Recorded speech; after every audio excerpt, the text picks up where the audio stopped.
आपके यहाँ उन कामों का अंबार जो आप करना चाहते हैं मगर कर ही नहीं पा रहे, बढ़ता ही जा रहा है। हिस्सा दोयम। अस्सलाम वालेकुम जनाब, कैसे मिजाज हैं। आज हफ्ते का रोज़ा है और हफ्ते के दिन हम चाय के कप पे बात किया करते हैं कि हम खुद को खुद से बेहतर किस तरह से बना सकते हैं। पिछले हफ्ते से हमने एक टॉपिक डिस्कस करना शुरू किया हुआ था और वो प्रोक्रास्टिनेशन के मुतालिक था। आइए एक छोटा सा रिकैप लेते हैं और फिर आज की बात करते हैं। हफ्ते के रोज़ पिछले चाय के कप पर हमने ये देखा था कि ऐसा क्यों होता है कि हम अपनी ज़िंदगी की वो एक्टिविटीज़ जो हमें तरक्की, खुशहाली और सरबुलंदी की तरफ लेके जाती हैं वो नहीं कर पाते। चाहे हम खातून खाना है, चाहे हम कोई बिज़नेसमैन हैं, चाहे हम जॉब करते हैं, चाहे हम स्टूडेंट हैं। अगर स्टूडेंट हैं तो हम पढ़ाई नहीं शुरू कर पाते और हमेशा खुद से वादा करते हैं कि इस मैसे में पढ़ना शुरू कर देंगे। अगर हम खातून खाना है तो हम अपनी कोई एक्टिविटी घर की हवाले से शुरू नहीं कर पाती। बिज़नेसमैन है तो कोई एक्स्ट्रा बिज़नेस नहीं शुरू कर पाते। अगर हम कारोबारी हैं और अपनी जॉब में तरक्की करना चाहते हैं तो कुछ ऐसी एक्टिविटी जो हमें पता है कि हमें करनी चाहिए लेकिन हम नहीं कर पाते। बहुत सारी एक्टिविटीज़ अपने बच्चों को करवाना चाहते हैं लेकिन नहीं कर पाते। ऐसा क्या वजह है कि हम ऐसे कामों में फंसे रहते हैं जो कि हमें किसी सिमत में लेके नहीं जाते बल्कि हमें तबाह करते रहते हैं और हमारे पास उन कामों का अंबार बढ़ता चला जाता है, ख्वाहिशों का जो हम पूरी करना चाहते हैं लेकिन हम पूरी नहीं कर पाते। तो हमने जाना था कि उसकी वजह यह है कि हमारे दिमाग ने एक ख़ास किस्म का नशा करना शुरू कर दिया था। आज हम ये देखेंगे कि इस नशे से छुटकारा कैसे पाया जा सकता है। अगर आप वो वीडियो दोबारा देखना चाहते हैं तो उसका लिंक डिस्क्रिप्शन में है, आप क्लिक कीजिए और उसको देख लीजिए। बल्कि अगर आपने वो वीडियो नहीं देखी तो इस वीडियो को देखने से पहले मैं आपको रिकमेंड करूँगा कि आप उस वीडियो को देख लीजिए। आइए जनाब, इस नशे से छुटकारे की तरफ पहला कदम उठाते हैं और पहला कदम ये है कि हम ये जानें कि वो कौन सी एक्टिविटीज़ हैं जिनकी वजह से हमारा दिमाग डोपामीन को सिक्रीट करना शुरू करता है। देखिए कि आपकी एक्टिविटीज़ में शामिल है या नहीं। ईटिंग डिसऑर्डर, हम खाना खाने से प्लेयर हासिल करना शुरू कर देते हैं। बहुत सारे लोगों में ईटिंग डिसऑर्डर इस डोपामीन की वजह से पाया जाता है। उनके मोटापे की वजह ये डोपामीन है। वीडियो गेम्स खेलना और बहुत एक्सेसिव वीडियो गेम्स खेलना, बच्चे रात रात भर वीडियो गेम्स खेलते रहते हैं। जैसे ही एग्ज़ाम की तैयारी के लिए किताब खुलती है नींद आ जाती है। स्क्रॉल डाउन करना इंटरनेट को बगैर किसी मकसद के, सोशल मीडिया को, फेसबुक को, इंस्टाग्राम को देखते रहना या बगैर किसी मकसद के नेट ब्राउज़ करते रहना। पोर्नोग्राफिक वेबसाइट्स को देखना या पोर्नोग्राफी को देखना, इवन सेल्फ प्लेयरिंग एक्टिविटीज़ भी इसमें शामिल है। लोगों से मिलना बगैर किसी मकसद के, फजूल बैठ के गप्पे मारते रहना। म्यूज़िक सुनना एक्सेसिवली, टॉक शोज सुनना, ख़बरों पे तबसरा करते रहना।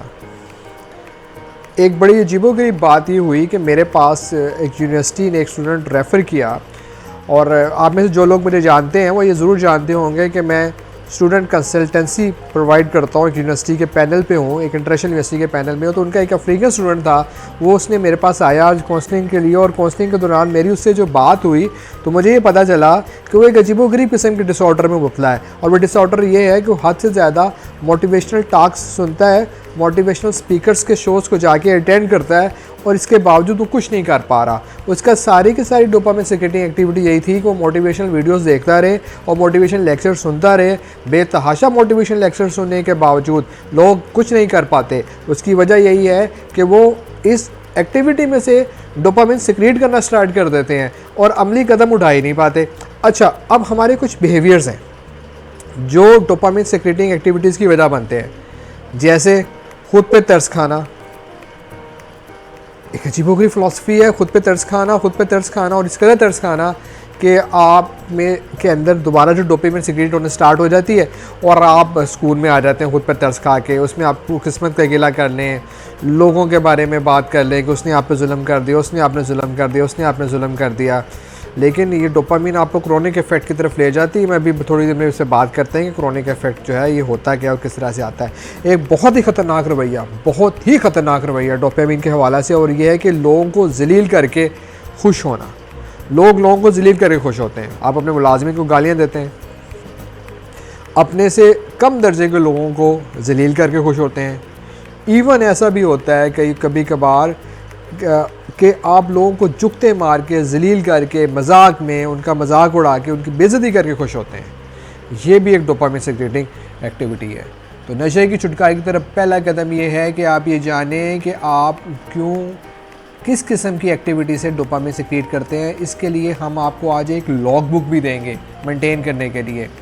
वीडियो पे हमारे साथ जुड़े रहिएगा चाय के कप के आखिरी घूंट तक। प्रॉब्लम वहाँ पे गंभीर होता है जहाँ पर हम डोपामिन के क्रॉनिक हो जाते हैं। हम बार बार वो एक्टिविटी दोहराते हैं, बिल्कुल उन चूहों की तरह जो डोपामिन सिक्रीट करने के लिए हमारे पिछले चाय के कप पे जब हमने इससे बात की थी तो वो बार बार वो स्विचेस दबाते थे और बार बार रिलीज़ होना स्टार्ट हो जाती थी डोपामिन। तो हम बिल्कुल वैसे ही हो जाते हैं, हम इसी तरह वो एक्टिविटी बार बार परफॉर्म करनी शुरू कर देते हैं और हम उसमें फंस के रह जाते हैं। हमारे जिस्म में एक ख़ास एक्टिविटी परफॉर्म होती है जिसको कहते हैं होमोस्टेसिस। होम्योस्टेसिस एक्टिविटी जो है ये बैलेंस क्रिएटिंग एक्टिविटी होती है। हमारा जिस्म बैलेंस क्रिएट करता है, हम बार बार हमारा जिस्म हमें खुद बैलेंस की तरफ ले जाना शुरू करता है। मसलन इसको इस तरह समझा जा सकता है कि बैलेंस जिस्म कैसे क्रिएट करता है।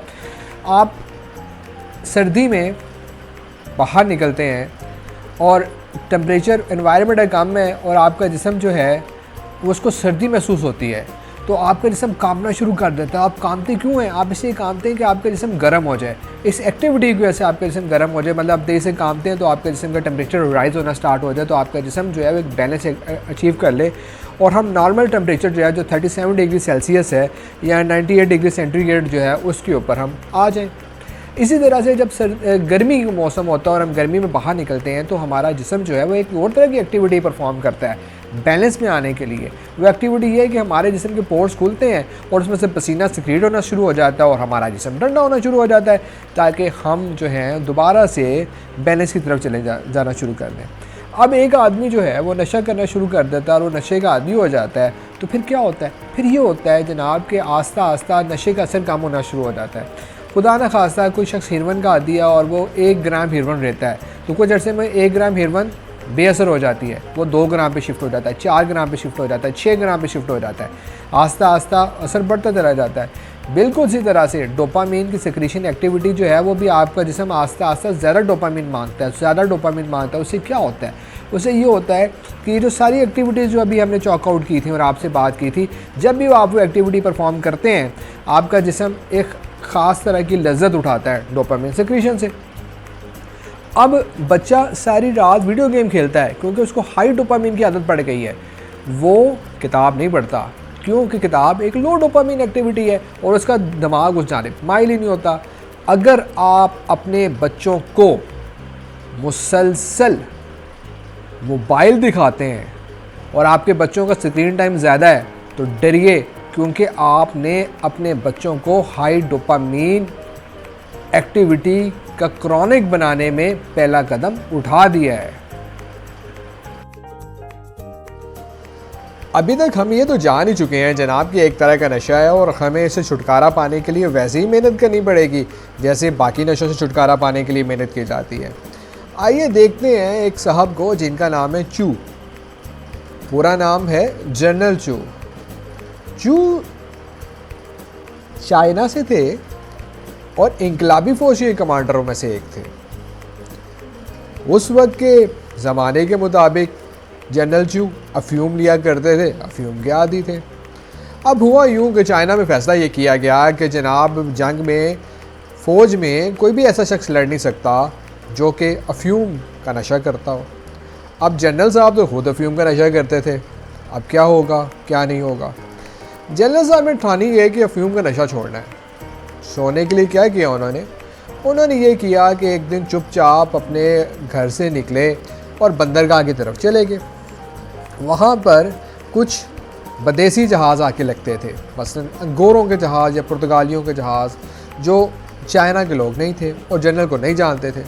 जनरल एक जहाज़ में गया, वहाँ के जो जहाज़ के मालिक थे उनके पास गया और उनसे गुजारिश की जनाब कि मुझे यहाँ पे अपने जहाज़ पे नौकरी दे दें, मैं सफाई सुथराई का काम कर लूँगा, खाना वगैरह पका दिया करूँगा, बर्तन धो दिया करूँगा, मुझे रख लें। कुछ मिनटों के बाद जनरल साहब को उस जहाज़ में नौकरी मिल गई। अब जनाब जहाज़ ने सफ़र शुरू किया और समुंदर में निकल आया।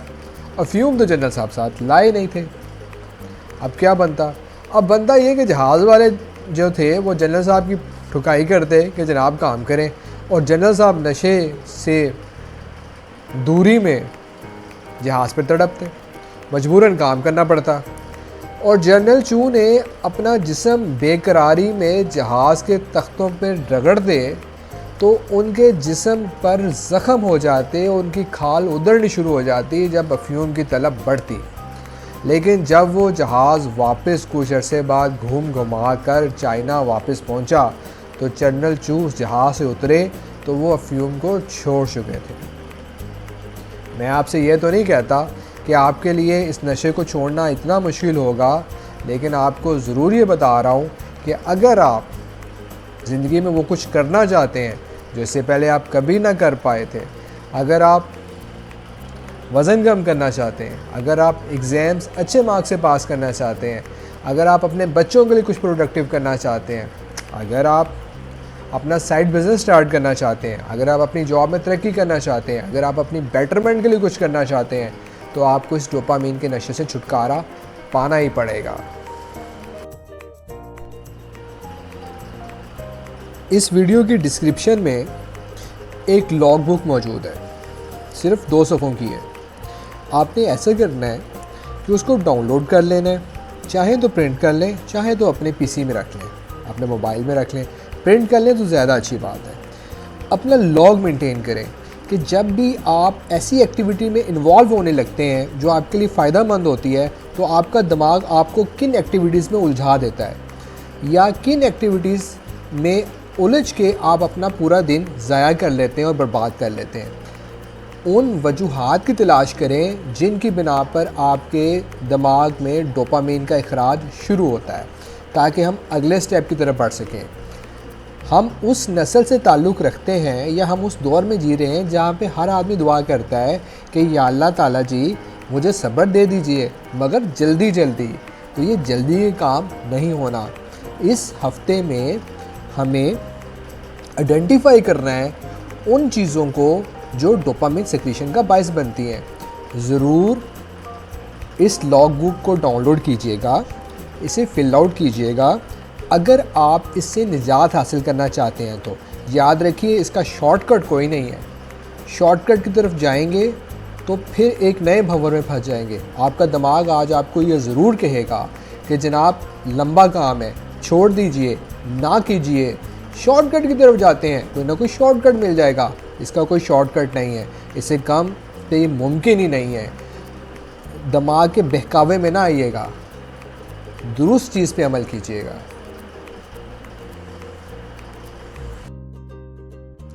आज के दिन मैं चाय का कप लेके नहीं बैठा था, चाय का मग लेके बैठा था, लेकिन अब तो वो भी आखिरी घूंट पे आ गया है। इंशाल्लाह ताला कल मिलते हैं जनाब द लॉस्ट की नई एपिसोड के साथ। लेकिन अगर आपने अभी तक चैनल सब्सक्राइब नहीं किया तो जाते जाते सब्सक्राइब करके जाइएगा, और चाय का कप तैयार है ताकि आपको इल्म हो सके तो घंटी के आइकन पे भी ज़रूर क्लिक करके जाइएगा। और अगर आपको ये चाय पसंद आ रही है तो अपने दोस्तों के साथ बांटना मत भूलिएगा, शेयर ज़रूर कीजिएगा। किसी ना किसी का भला ज़रूर होगा इंशाअल्लाह ताला, और आपको इस सदका जारिया का सवाब मिलता रहेगा। चाय में चीनी कम थी या आपको पत्ती ज़्यादा पसंद है, कमेंट करके ज़रूर बताइएगा। इंशाअल्लाह ताला कल मिलते हैं। अल्लाह ताला जब भी मिलाएं बेहतरीन हाल में मिलाएं। तब तक के लिए अल्लाह हाफिज़।